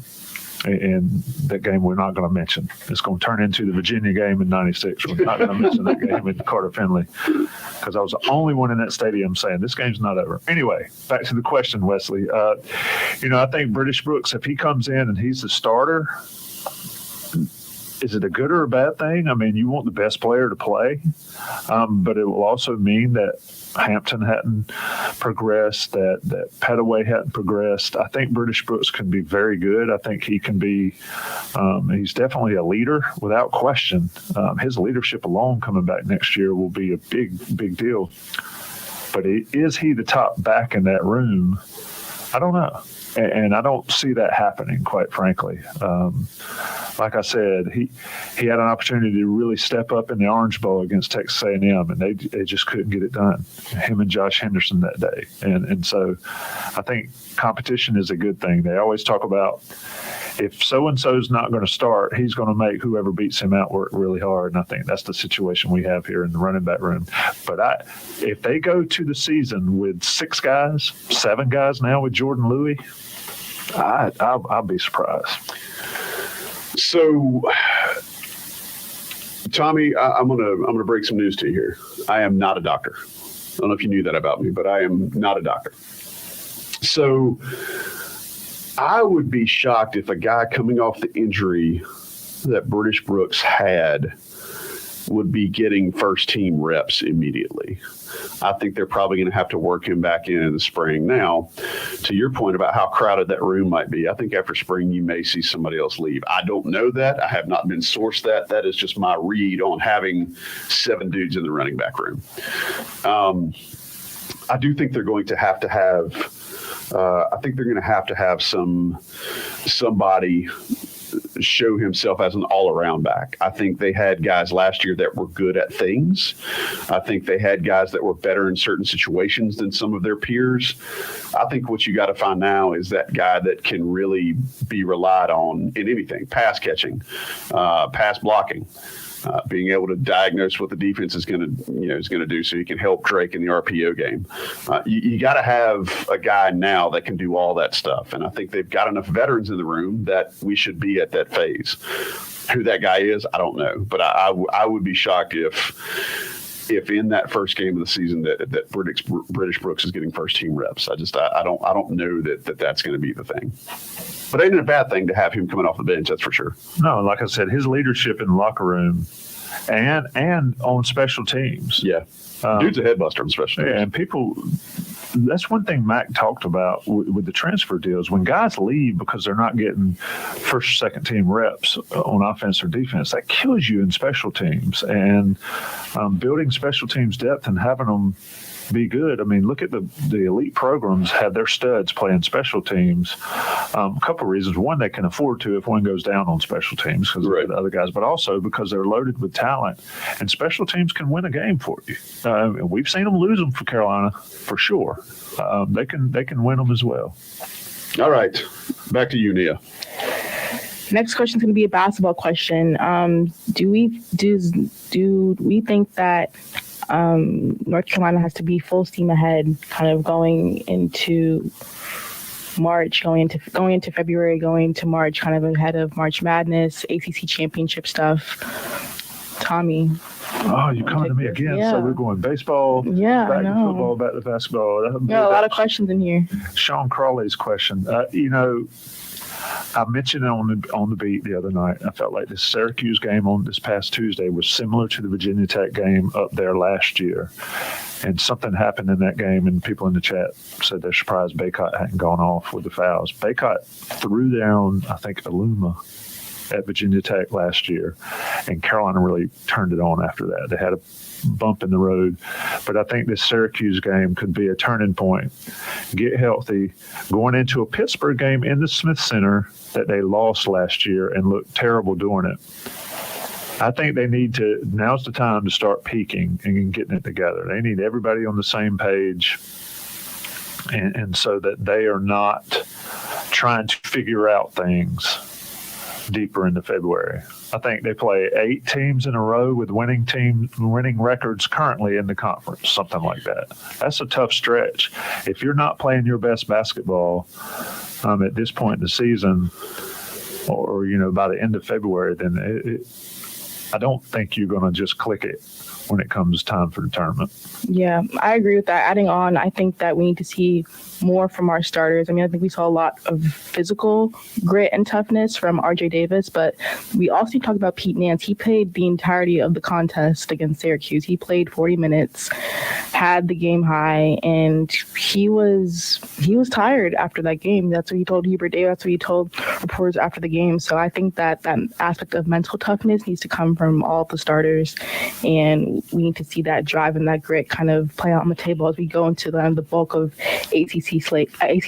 We're facing again that NC State team that gave North Carolina trouble during that game. We have Notre Dame, we have Virginia, we have Duke in a week or so that'll be very important going forward. Yep, I think Nance needs to look. I was down on Nance, especially in the first half against Syracuse. I'm like, come on, man, you got the foul line jumper all day. This is a 30-point night.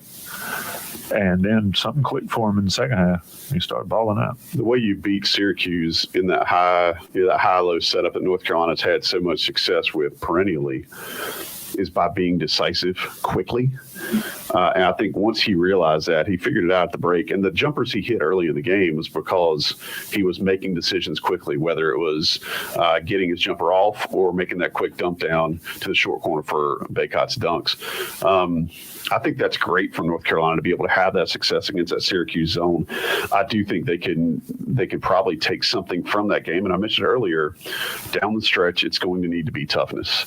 The knock on this team and on the Carolina program, if you want to be honest about it, has been that Carolina may not be tough. They may be a little prettier, maybe more finesse, maybe more flash than substance.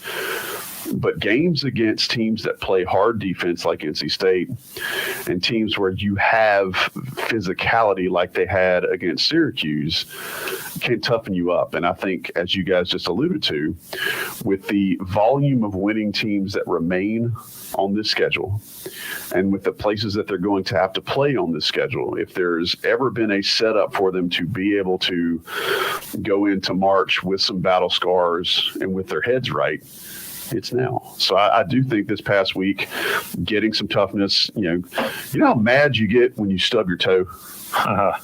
I'd like to think that the physical pain that caused that reaction when you stub your toe might be like what this team got after Syracuse, and then getting a week to think about it. There should not be any need for motivation against Pittsburgh. Tommy, you talked about last year's embarrassment at home against Pittsburgh.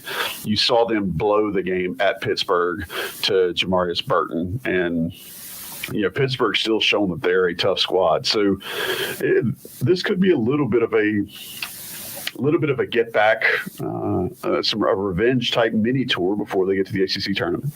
There are no gimmies left. No, not a single one. And you look at the same, somebody say, well, Notre Dame's probably a gimme. That's in South Bend. That's up the wood, and you saw what happened there last year. Yeah, they went to South Bend, had the game won, and blew it in the last 2 minutes. Yeah, so there's a lot of work left to be done. And Nia, you mentioned the starters need to step up.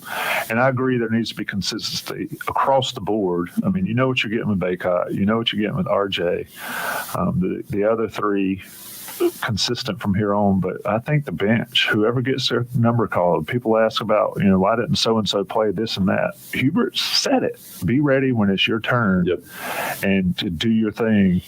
And it's tough to do as a player, not knowing, but you have to stay locked in. And I think that's a key, is not knowing when your opportunity is forces you to be locked in. Or you'll be on the tail end of the bench sitting down there with the rest of the crowd not having a chance to get in. For sure. With all of this, does North Carolina have what it takes to win the ACC tournament this year? And if so, how would they be seeded for the tournament? Joey, what are your thoughts? I think it's going to depend. I think this team's seed is going to depend more on how they finish in February than how they play the ACC tournament. At the end of the day, they still need quad one wins. They're going to have chances for those. They need road wins. They're going to have chances for those. And they need chances to, if we're being honest, they got to beat some teams by double figures. I think that's going to dictate where they land as a seed. I've seen them everywhere, and I put no stock in these bracketologies and all that garbage. I do think there is more likelihood that they end up around 4 or 5 without an ACC tournament, championship. I think they're probably looking at like a 4 or 5. But I think more importantly than what the number is beside their name is there's nobody that's great in college basketball this year. You don't have that Gonzaga or Baylor that we had a couple of years ago. You don't have anybody that you just feel like is going to waltz into Houston and cut down the nets the way you did. So tell me right now, if you're a 1 seed, do you want to see North Carolina on that 8 or 9 line? Do you want to see North Carolina in the second game or in the second weekend on that 4 or 5 line? Either way, I think it's North Carolina just needs to get better, needs to get some wins, need to find some consistency, which I think they're better now than they were 3 weeks ago. When was the last time Carolina won an ACC championship and won the national championship the same year? Never happened. 82. I was 3, so. There was also like 8 teams in the ACC then. I'm just saying, you know, a lot of people want to talk about the ACC tournament and how it's sort of a springboard. Right. It's not. It's not anymore. You know? The tournament's too big. The NCAA tournament's too big. It's not. Yeah, you go in to the ACC tournament. Maybe if you have to play the extra game, maybe win a couple games, lose out, get some rest, get ready for the NCAA tournament. I don't think momentum is lost in the ACC tournament like people seem to think. I remember in '93 they lost to Georgia Tech. And everybody freaked out. Yeah. And then did the same thing. They've done it over and over. So, you know, I think that this team, to Joey's point, needs to build their resume now. The ACC tournament, you go in there, you win. The double bye is pretty important, but if you win that, maybe it bumps you up a seed line or two. But ultimately, I don't think there's much difference in seeds beyond 1, 2, and 3. Right. And then the rest is after just that, like whatever. Yeah. After that, you're kind of in a pot, and you're going to have to beat good teams no matter what. Yeah. So, all right. Well, during the break, did you have one more question that you want to hit to? Okay. During the break, we will decide which one of you fine folks wins our Johnny T-shirt gift card prize for today. We're going to come right back, put a bow on the show, talk a little bit about, you know, Pittsburgh coming back in and what we might see next weekend. Because again, like Tommy said, after this, it's all hands on deck, because there's going to be a lot of chances for this team to improve, a lot of chances for, I guess, the season to kind of fall in line. So we'll be right back. Last break of the day. You're listening to Inside Carolina Live on 97.9 The Hill, WCHL. This is Matt Merletti, and you're listening to Inside Carolina Live. Hi, I'm Trevor Holman of Trevor Holman Photography, and I know how putting your best foot forward can help you get ahead. That's why I've dedicated my talents as a visual storyteller to providing quality professional headshots for individuals, businesses, and industry leaders in the Triangle. Learn how your look can put your best foot forward with my column, Best Foot Forward, at the end of each month on chapelboro.com or visit trevorholmanphoto.com to book your session with me today. It's 1962 and gas is 28 cents per gallon. Dean Smith is 30 and in his second year at UNC. And a local auto shop named F&F Automotive opens to serve Chapel Hill Carborough residents. Now fast forward, and F&F Automotive is still serious about savings. Short for family and friends, F&F has been a trusted local favorite for servicing all makes and models for over 50 years. Located at 107 West Weaver Street in Carborough, F&F Automotive is right around the corner and ready to serve you. I'm Don Rice from your locally owned and operated Molly Maid. As we celebrate 25 years in our community, we would like to highlight the work of the Compass Center for Women and Families. They focus on helping people that are experiencing domestic abuse attain self-sufficiency, safety, and health. We at Molly Maid have been supporting their mission for more than 24 years and invite you to learn more or donate at compassctr.org. Thank you, WCHL, for caring about our community.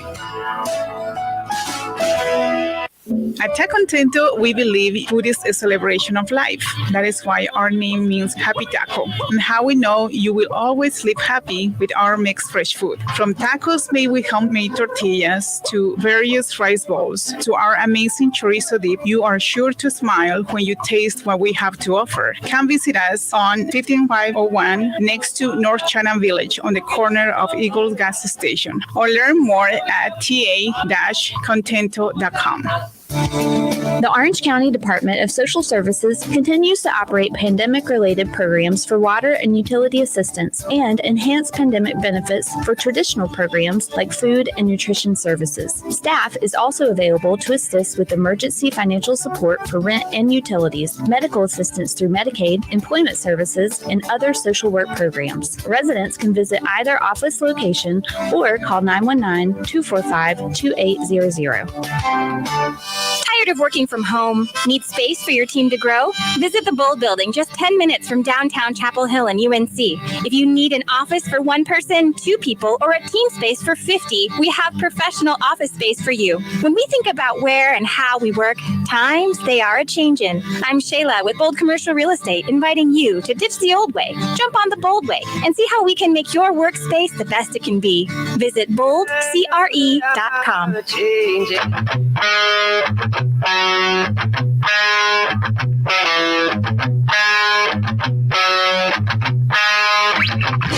You're listening to Inside Carolina Live with Joey Powell and Jason Staples on 97.9 The Hill, WCHL, the flagship station for Tar Heel sports.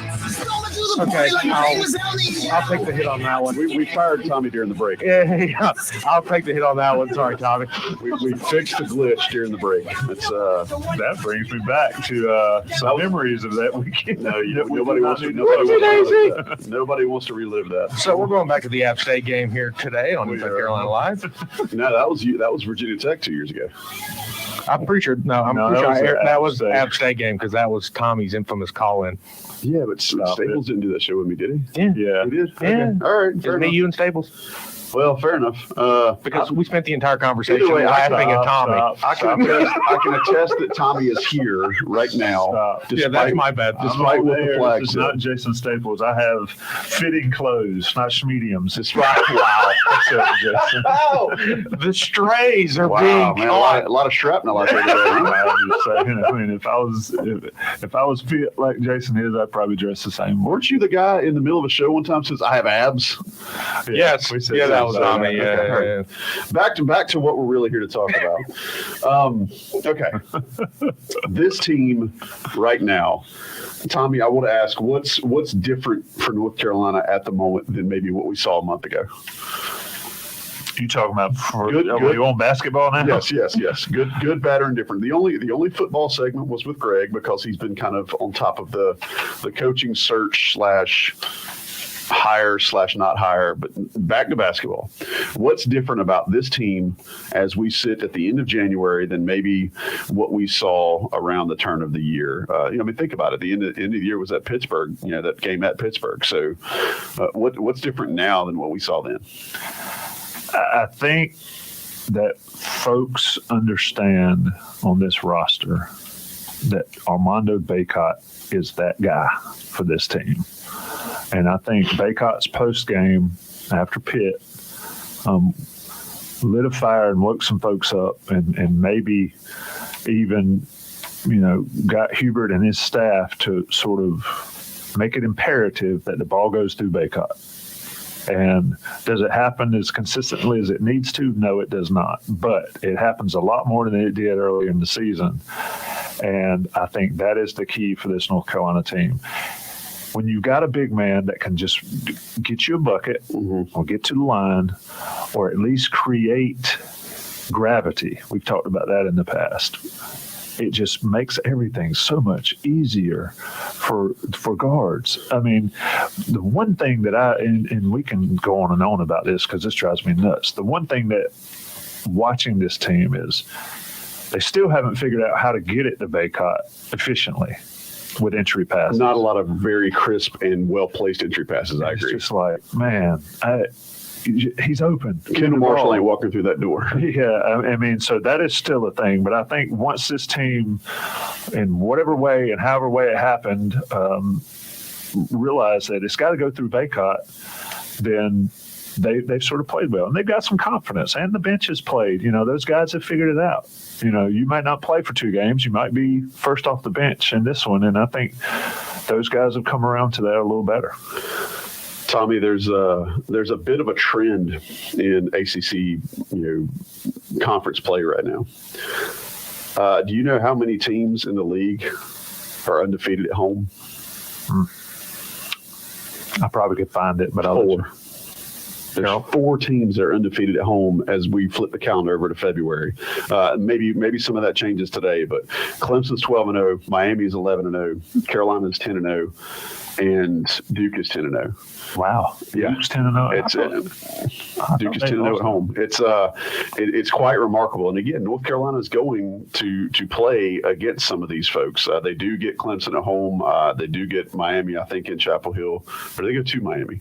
Maybe they go to Miami. I know Clemson comes to Chapel Hill, and they get both with Duke. But it's just I share that because as we get through the first half of the season, you're starting to see some of the things start to settle. You're starting to see some of the teams that were expected to be good look that way. Clemson, again, is the aberration here. But Tom, I'm going to ask you too: who is the hottest team in the ACC right now? From an eye test, Virginia. And we're not even talking about Virginia very much. That's kind of my point, right? Like so you're correct. Virginia's won 5 games in a row, but I bring this up because when Nia asked the question last segment about North Carolina getting into the tournament and where the tournament seed's going to be, I want to just reinforce North Carolina's resume is going to be built in the next 4 weeks. Yep. Right? They have the string of losses that was back in November, December that, again, those teams turned out to be okay. Iowa State is a borderline top 10 team. Alabama might be the best team in the country. Virginia, again, hottest team in the league, and they lost at Virginia without Armando Bacot. Indiana, I think, is probably not as good as we thought, but North Carolina's losses are not bad losses. So what you're looking at now is a chance, as you look at the schedule through February, to beat teams that are quad one wins that will not only toughen this team up, but that will build their resume. You got Clemson in the Smith Center. You get another crack at Virginia in the Smith Center. You'll get a chance to play Miami. You get your redemption game against Pittsburgh. You get to play at NC State. I mean, a lot, again, and you'll get the 2 against Duke. So North Carolina's going to have their chance, whereas everybody was freaking out about, the losses back in December. I hate to say I told you so, but just relax. Yeah, but I don't know, Joey. I don't know even if they won out, I think they would bump up their seed. But I'm not necessarily of the belief, and I'm not trying to push back too much. It's okay. I don't know that they were 15-5 in the conference last year. Uh-huh. What were they seeded? 8th. But I think a lot of that was based on the fact that the losses they had at the beginning of the year were not good losses. They were bad losses, and they were blowout losses. Right. Well, Virginia Tech's won 2 games in the conference. They beat Carolina and Duke, and they can't beat anybody else. I mean, I think that's your one that you throw out. Yeah. But the other ones, again, they're not that bad. The Ohio State win was considered one of the best wins. Ohio State's not any good. They have gone in the tank a little bit. But so again, I think the chances are there for North Carolina to get wins to bolster that resume. I don't think they're going to go as high as a 1 seed, and I don't think they need to. I think they need to get themselves to a 4 or a 5, get some actual toughness, get some actual experience under their belts against some different style of teams, win some games against some adversity like we've seen recently, then get into March and see what happens. I don't think it's as much about the number beside their name as it is potentially getting to Greensboro, but more importantly, get some real seasoning and get this team fired up so where they're feeling themselves a little bit and starting to find some of that confidence that they showed so much in their stretch run last year. Yeah. I don't necessarily mind the 8th seed in the NCAA tournament, simply because if you're going to make a run, you got to beat teams anyway. You got to beat good teams anyway. So I felt like last year, they had a game. They played Marquette, right? They had and blew the doors off of them. Yeah, and so this is going to be a tough game for North Carolina. Right. And then they've got Baylor of all. Baylor's the nobody saw them getting out of Texas. Yeah, and so they were able to do it. And once you beat that 1 seed, you virtually replace the 1 seed there on the line. Right. And so I think if North Carolina, what are they right now in the conference? They're 7-3. If they were to go 8-2 from this point out and got to 15-5 again, I think they might be a 6, might be a 5. But to your point, and to our point, it doesn't really matter, right? What matters is what goes on in the locker room and in those guys' heads as far as their confidence factor. Does winning help that? Sure. Mm-hmm. But playing good basketball, I mean, you can play a really good game and lose. And if they'd have lost to UCLA in the tournament last year, that was a great basketball game. Yeah. Would they have been upset? Sure, they'd have been upset, but they played a well. good game. I mean, think about UCLA. They played a hell of a basketball game, and they lost. They lost. That's what Carolina needs to do. Hubert always talks about, I don't really think about that. I think about us and what we do, and that's where it's at for this team. It involves getting – RJ is the engine, somebody said in the chat, and I agree with that. Bacot is the pillar. The rest of the guys need to be who they are. That dictates the season. The rest of the guys dictate the season. All right, Tommy, let's take this a step farther. Do you think, and I know the reaction from folks around Carolina basketball and how they're going to react to this, but I want to ask, do you think that North Carolina's played to their capability yet? Has this team this year played to their capability yet? I don't know, not everybody, but I don't know what that is, But that I think should give folks a little bit of optimism, because I look at the rest of the ACC.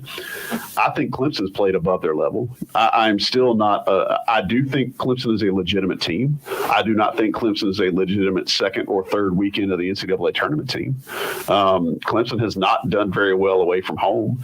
I think Virginia is about as good as they're going to be. I don't see Virginia making a long run in the NCAA tournament because I don't think they have the scoring capability. Miami, I think, is going to be as hot or cold as Isaiah Wong goes. And then next in standings for the ACC, it's North Carolina. Yeah. So you tell me, of all the teams in the league right now, how many of them do you think have yet to reach their peak? And I think North Carolina is probably the only one. So that's my point. I think if you want to be optimistic, look and see how they play this month. And that's going to tell you a lot more than what the ACC tournament will tell you. And I think that this team still has another gear. Whether they find it or not remains to be seen. But they have another gear that I think they can find. And if they do, then they'll probably be ready to go on the run that everybody wants. Yeah, somebody in the chat mentioned Tar Heel Paul, first 10 minutes of Syracuse game, the best they've looked. And that's South Carolina's stalwart, Sean Crowley, mentioned. And shout out to him for being here every day. There was no foul. It was really a crisp, clean ball game. Uh-huh. The thing is everybody continues to look at last year and say, this is that team's ceiling. And I don't know if we know that. Right. And can they play well? Can everybody put it together and make a run? Yes. You mentioned earlier, and we've talked about it, there's no really great teams. But if they don't play good, we've seen they can lose to anybody. Absolutely. Well, let me ask you this, too. When did last year's team figure out that Brady Manick could be their second or third weapon?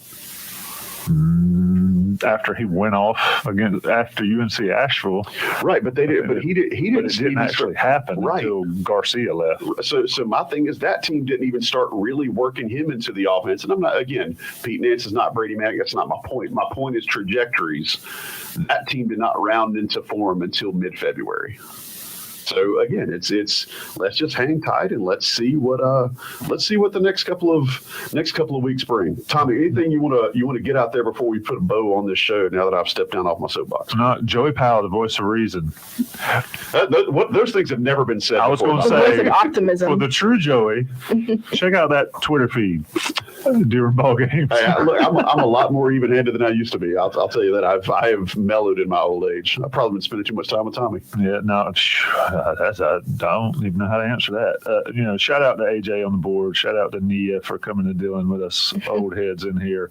And shout out to Joey for another good show. I mean, Freddie Kiger, legend, Greg Barnes, legend, and Adam Smith building his legendship as Inside Carolina beat writer. It's been a good time. It is a busy time again. We talk about your sweatshirt right there, and folks on the YouTube chat can read it. It says there is no off season. There is definitely no off season for Inside Carolina. Buck and Ben, Michelle, and everybody, and all the rest. Just an unbelievable time. But Carolina basketball has this weekend off, and then it cranks up, and it is hot and heavy until it's over. And we'll be sitting here thinking back going, can't believe it's over, no matter what happens. So, and Johnny T-shirt's always there with us as well. So ice up, y'all. It's going to be to quote the venerable Steve Smith, ice up, son, because it's going to be a heck of a stretch run. I do think there's a lot of things coming for this team. Again, nobody can predict whether or not they're going to have the run they had last year, but I also think folks that maybe were freaking out in December and wanted to just be mad online, let's see if we can come back around and see how things look at the end of February. And then if you want to still be mad online, I will gladly eat that crow. But yeah, like Tommy said, shout out to Adam Smith, to Greg Barnes, and to the venerable Freddie Kiger for being a part of the show. Shout out to Nia for being here. And shout out to AJ for keeping us on the rails. We'll talk to you next week on Inside Carolina Live on 97.9 The Hill, WCHL. What's up, Tar Heels? It's Armando, Licky Black, and RJ Davis. After we put work in